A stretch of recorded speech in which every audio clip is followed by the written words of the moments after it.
Assalamualaikum warahmatullahi wabarakatuh.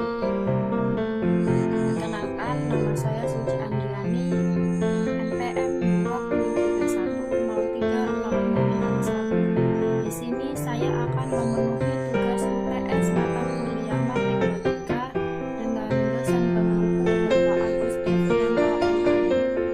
Baiklah, langsung saja saya mulai. Pertanyaan pertama yaitu jelaskan bahwa pengetahuan manusia diperoleh dan berkembang secara bertahap, baik dilihat dari segi perkembangan individu, masyarakat, maupun kebudayaan.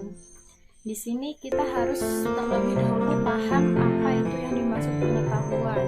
Nah, pengetahuan adalah sesuatu yang harus dimiliki oleh setiap manusia atau sesuatu yang harus dipelajari oleh manusia supaya dapat berkembang di lingkungan masyarakat, bangsa, dan negara. Dan perkembangan ilmu pengetahuan dari segi individual yaitu adalah pemikiran dari diri kita sendiri. Contohnya, kenapa batu yang dilempar ke atas turun bisa jatuh ke bawah? Tentu kita bisa berpikir dengan logika atau menggunakan teori yang ada.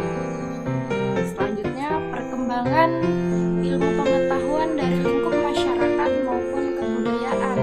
Tentu, dalam masyarakat kita bisa melakukan interaksi dengan masyarakat lain sehingga kita dapat memperoleh informasi atau pengetahuan dari interaksi tersebut. Contohnya, kita berinteraksi dengan orang yang tidak dikenal, maka kita akan mendapat suatu pengetahuan, baik itu tentang kepercayaan atau adat istiadat dan lain-lain. Yang kedua, jelaskan apa yang dimaksud dengan prinsip dasar logika. Sebelumnya kita harus tahu prinsip dasar logika itu adalah pedoman kita untuk berpikir.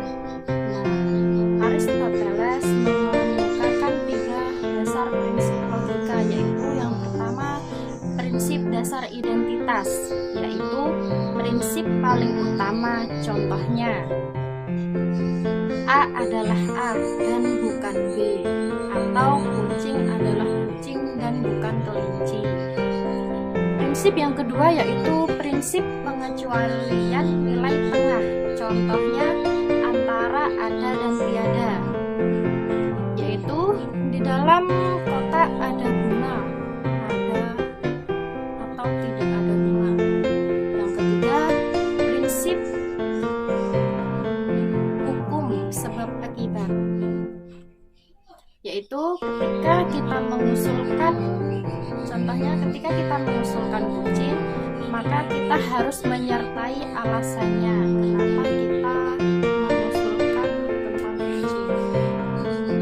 Yang ketiga yaitu buatlah sebuah contoh argumen dan analisis argumen ke dalam 2 bagian, yaitu klaim dan premis. Klaim yaitu kesimpulan dan premis adalah landasan pendukung.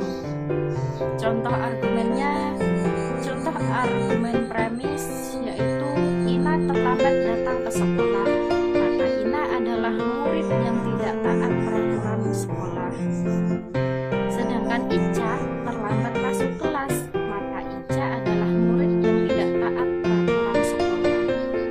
Dan contoh untuk klaim atau kesimpulan yaitu maka Ina dan Ica tidak mentaati peraturan sekolah, maka Ina dan Ica termasuk murid yang tidak taat terhadap peraturan sekolah. Selanjutnya soal keempat yaitu jelaskan perbedaan antara komprehensif dan eksistensi term. Komprehensif sendiri adalah segala sesuatu yang sifatnya luas dan lengkap yang meliputi berbagai aspek atau ruang lingkup yang luas.